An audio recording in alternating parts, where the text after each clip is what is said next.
Shalom, mukanya muga mukurikirana intahe zo ku musi wa kane, muhezagirwe. Yesu nashimwe gose, bakunzi bakanguka, bakunzi mukunda kumviriza kanguka, ndabahaye bwakeye muri kino gitondo, shinga intahe y'ivyo Imana yankoreye biciye muri kanguka. Imana y'ububasha n'ubushobozi yarankijije, je nari umuntu agwaye ukuguru. Ku kuguru rero intango ya kera ntarakizwa bari barakuroze barantera ibintu bita ibihago. Ngiye ku mupfumu ntarakizwa bankuramwo ikintu c'igitsinga c'ikirasoro, numva ndakize, ndahava ndakizwa. Mugo ukuguru kuguma kuvyuka kugacomo kukamenga n'ikintu kincomoye, kamengo igufa riravanyeko. Ko kuguru sinashobora nk'ahantu hari agaserege gusimba ngo ntanguze uko kuguru n'ukuguru kukubafu. Hama rero nkaja ku baganga, hari umuganga yakunda kuntera urushinge, arunteye urwo rushinge naramara imisi mfise agahengwe, muga bigasubira bikagaruka. Bigarutse ngasubirayo, murabona ko ibintu bitoroshe, amahera akaguma aduga, yahereye ku mahera make akaguma aduga gushikaho mpava nkabiheba, nkicara muhira ngasenga, bikamara umwanya bikagenda, bigasubira bikagaruka. Hanyuma sinzi ukuntu umuntu umwe Imana imuhezagire yambwiye ati nukuza urasengera muri kanguka abantu barakira. Aca arandungikira amawodiyo y'intahe,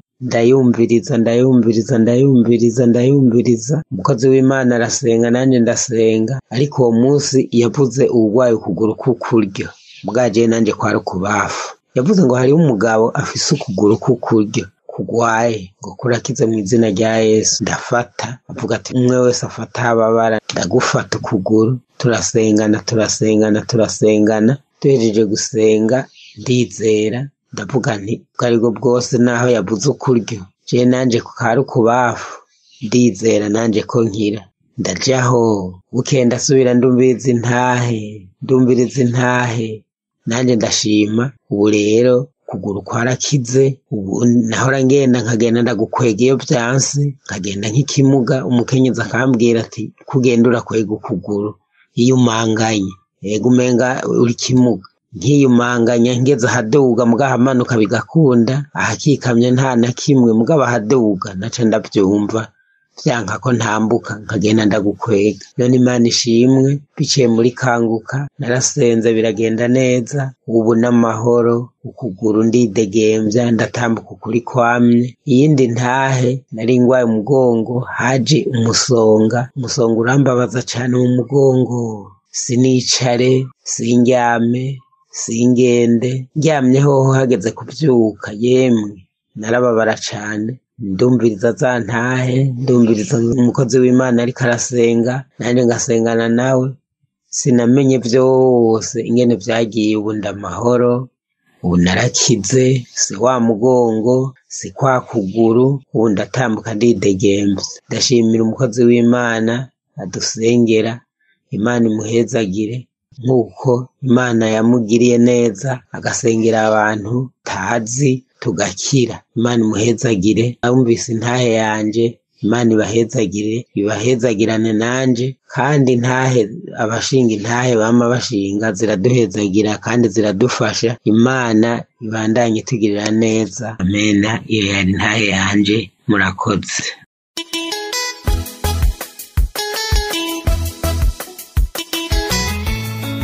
Shalom bakunzi bakanguka, kandi nifuje gushinga intahe. Namenye kanguka muri 2024, nihawe na muramukazi wanje, mushiki w'umugabo wanje, kuko hari ibyo Imana yari yamukoreye kuko gusengera muri kanguka. Arambwira ati nawe wizere, Imana izabigenza neza. Nakomeje kuyisengeramo, bigeze hagati nza kubura telefone, ariko nyine nagira nk'umuntu duhura afite telefone, smartphone, nkashiramo application, nkumva nk'amasengesho amwe akaba aragiye, nkishira muri telefone y'umugabo, nkajya nyumva ku gatandatu gasenga n'umukozi w'Imana Chris. Ariko nyine yaza kugenda ku kazi nawe nsigara nta telefone, maze nk'amezi 6 nongeye kubona ukuntu nsenga.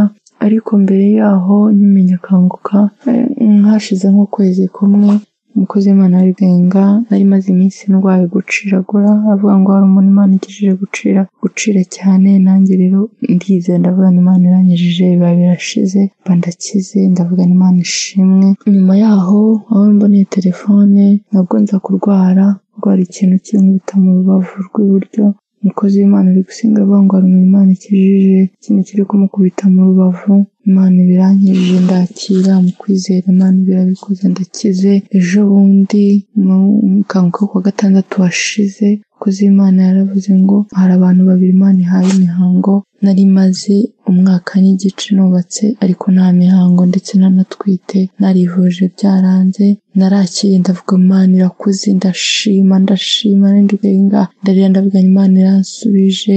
Maje kwakira hashize nk'iminsi ibiri ku gatandatu nko kuwa kabiri mbona imihango iraje. Ndashimira Imana rero, Imana icyo dusaba ni ukuyizera gusa, naho ibindi byose irabikora. Ndashinga intahe yanjye, iyo numvishe intahe z'abandi babyaye bamaze imyaka 12, bamaze imyaka 14, hari ababyaye batagira trompe, ariko ndashimira Imana cyane ko ijya iduha imbaraga, ijya iduha ubushobozi, ikaduha gusenga, ikaduha kuyibera impande. Ndashimira Imana cyane, kandi ndashimira n'umukozi w'Imana Chris udusengera amanywa n'ijoro. Ni ukuri Imana ndamushimiye cyane, Imana igimuha imigisha, umuryango we umugisha, imutera inkunga, imushoboze hatashobora hamushoboze. Ni ukuri Imana nabonye Imana muri kanguka. Ngiye namenye kanguka mbereho gato nka 2018 gutyo 9, ariko nkayimenya ko akunda umuntu agusharinga nk'isengesho ry'uwo munsi akashira kuri WhatsApp, nkabisimbuka nkigendera. Ariko Imana iki cyari cyo gihe nyine cyo kugira ngo menye kanguka, menye gusenga, amenye gusengera muri kanguka. Mva Imana yanyijije ibintu byinshi nyuma yo gusengera muri kanguka. Hano inzu twimukiyemo tugishakana n'umugabo yari irimo amahembe, ibintu birarabikubita, ariko umukozi Imana ari gusenga avuga ngo hari inzu Imana ikwima imyuka mibi yaragiye. Ndashimira Imana kubera gusengera muri kanguka. Najyaga njyama njya mu cyumba, hari ibyumba ntageragamo mu nzu, najyamo nkabona hari umwijima kandi ari ku manywa, nkahatinya. Iyo nzu twagiyemo irimo imyuka mibi, Mana yanjye mu cyumba cyanjye nkaba ntajyamo njyenyine n'umugabo adahari, naryama nkabona ibintu by'umukara, nakinjira mu cyumba nareba mu nguni nkabona umuntu uhagazemo wambaye ibintu by'umukara. Ariko ndashimira Imana ko ibyo bintu byaheze, ibyo bintu byose ntabyo nkibona, ndaryama nkasinzira. Niyo naba ni njyenyine ndaryama nkasinzira, no ku manywa njya mu cyumba nkaryama, ariko sinabashaga kuba najya mu cyumba. Rero ndashimira Imana cyane, yarambohoye kubwo kumenya kanguka. Hari ibintu byinshi ngenda mbona nkabona nyine ko Imana yagiye ibikuraho, hari ibintu byinshi ngenda mbona nkabona ko ari Imana yabanye nanjye. No kuri ekipe yose yakanguka, Imana ibaha umugisha kandi ikomeze kubashoboza, mukomeze mudusengere cyane, Imana ibaduhane umugisha. Shalom.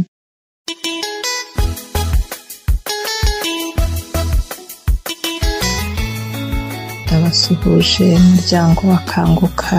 Ndashimira Imana kubw'urukundo rwayo itugaragariza uko bwije uko bukeye. Ndashimira Imana yaduhaye Chris asengera abantu benshi isi yose, aho uri hose amasengesho y'Imana akakugeraho, tugahabwa gukirizwa mu izina rya Yesu.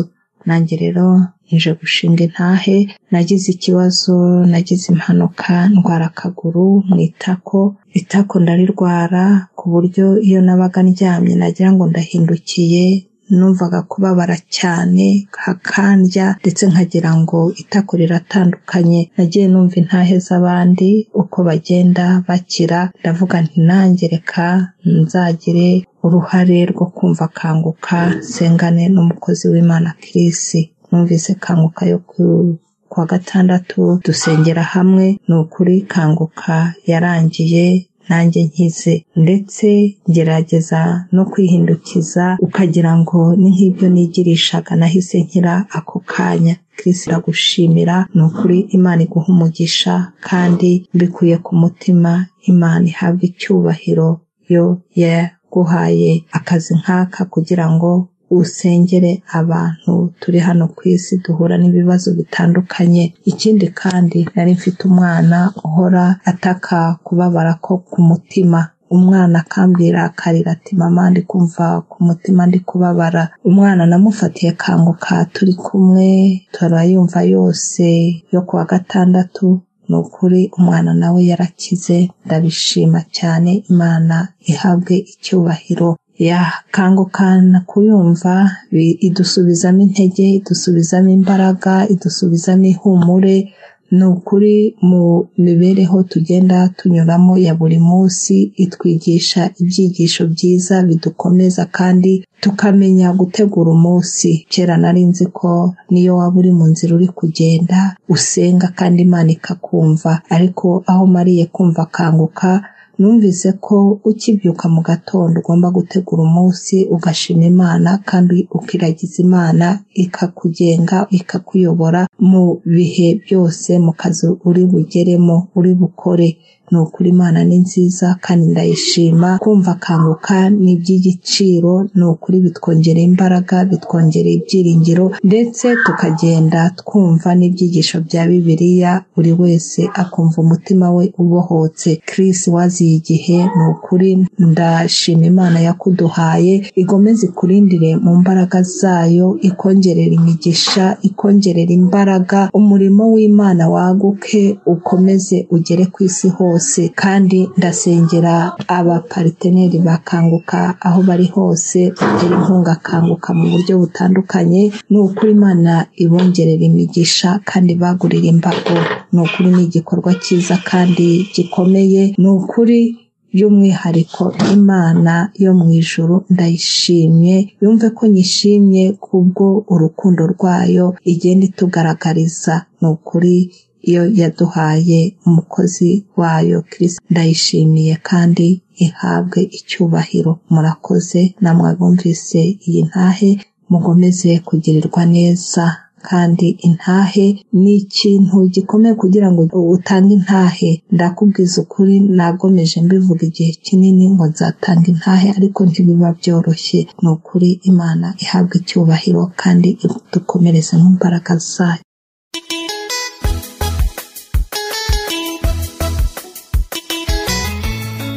Shalom bene data, nanje nje ngaha nje gushima Imana ku mirimo n'ibitangaza yankoreye. Naragwaye, ndagwara umutwe ukanja hamwe numva umengo nosara, umutwe ukanja hamwe numva umengo nokwiruka, amaso akanja, umutwe ukanja. Avuga ati Imana by'ukuri ibi ni biki? Mu Burundi nari ngwaye amaso, ntabwo ndi mu Burundi, nari ngwaye amaso ariko sinigeze nambara amarori. Nagenda kwa muganga bakantera ishinge hama nkataha. Ndavuga Mana, mu Burundi warandinze, n'ubu ndindira muri ano mahanga unkize uwo mutwe, nambara amaso umudayimoni w'amaso uwunkureko mu izina rya Yesu. Ndafata ndasenga, hanza sengana n'umukozi w'Imana. Niho numvise umukobwa yaje gushinga intahe avuga yuko Imana yamukijije amaso n'umutwe byari bimugoye, akaza aradasinziriye yumva umenga ariko araguruka. Ndasenga ndafata manifestation narayumvise, nkaza nayuza hama n'ukuri sinomenya ngo byagenze gute, nasanze narakize wa mutwe.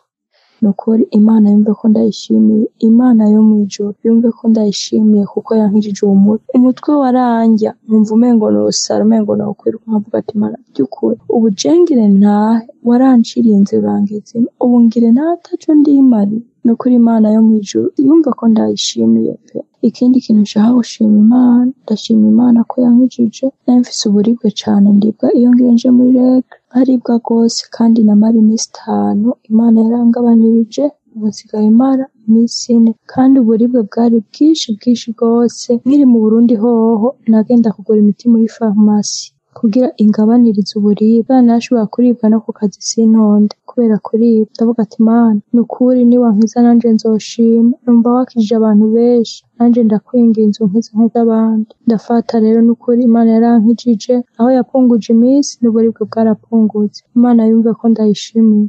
Ikindi kintu ngire nshime, ndashimye Imana yarankijije. Nari maze iminsi ntasinzira, ngiye aho ndyama nkamara amasahane 3 guca 3:30 bikanka ko sinzira. Samedi pastor aravuga ati hariho abantu 3 barara badasinziriye, bagera aho baryama bikanka ko botoriti. Ndavuga ati Imana nanje ndimo, n'ukuri Imana urankijije n'uhabwa icubahiro, ngira nanje uno munsi ndasinzira nk'abandi. N'ukuri bene data, uwo munsi nyene sinaciye ndarasinziriye nyene, ariko haheze iminsi 3 après 3 jours naciye nsinzira naryamyishamo kanguka ndiyumviriza sinamenye n'ingere nasinziye kanguka irimo mu minsi iyo yindi yo nashamo kanguka nka 5 zigahera ntarasinziye nkabona bukeye nukuri Imana yumve ko ndashimiye cyane Chris atwitangira akadusengana ndashimiye n'abantu baduha intahe zadufasha cyane intahe zaduha kwizera hari umuntu ashinga intahe ukumva ikibazo ciwa yarafise nico nawe ufise ugaca wizera ati Imana yakijijuje nanje zontabara nukuri abantu baduha intahe Imana ibahezagire namwe mufise intahe mutazishinga muze murazivuga kubera izo ntahe hariho abandi zokura ahantu bari bihebuye ugasanga barakize kubw'intahe mwene data yadushingiye ndashimiye abantercesseur bakanguka bose Imana ibahe umugisha ndashimiye abagira ico bakoze bose muri kanguka Imana ibahezagire ndashimiye abapartenaire ndabasabiye imigisha Imana ibahezagire nawe Chris Imana ikongera inkomezi nukuri urakora ibishoboka byose ukadusengera twaho tuba turi mu mahanga bidakunda ko ruja gusenga tukumva kanguka katuremesha Mwami Yesu akongera umugisha shalom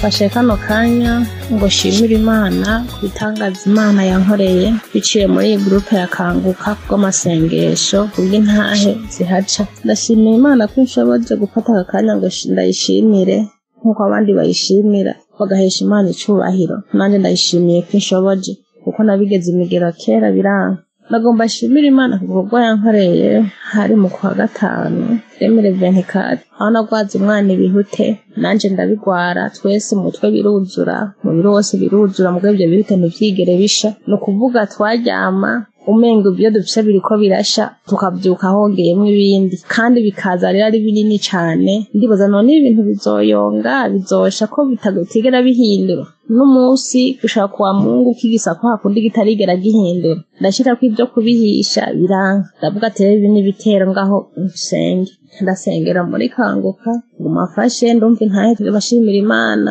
kujanye niyo ngwara twari tugwaye ndiho ko ari mama yigeze kuvuga ko yagwaje umwana nawe nyene bihute yatabariwe muri kanguka ngeze Imana yakijije aba nanje nizonkize kuko byari biteye ubwoba ntivyigera bisha ibyo bintu ahubwo ushaho gumahongeramwe ibindi kandi byose bikaza bifise meme forum navuga ati iki n'igitero nkiye gusenga kwiza amasengesho ndashima Imana umunsi wo gukira harabaye manifestation umwana yandembanye cyane ntagira ngene ndamuryamika ntagira ngene ndamufata mwana gumarira mwana gumashushe kubera ibyo bihute nanje ubwanje umutwe wamumenetse kubera ibyo bihute byari byuzuye umutwe wose byatondeye umutwe wose n'umwana byuzuye umubiri wose ndavuga ati satani nuko yarampagaze ku gakana Imana ikirangirira ubuntu uwo munsi turagendererwa nk'uko abandi batabagwa haca hamba ko ikintu nari mfashe imitwaro y'abantu babiri uwanje n'umwana hanyuma n'uwundi wo mu muryango uri nafise ikibazo avuga bose nkana kubafatira ko twese tugomba gutabagwa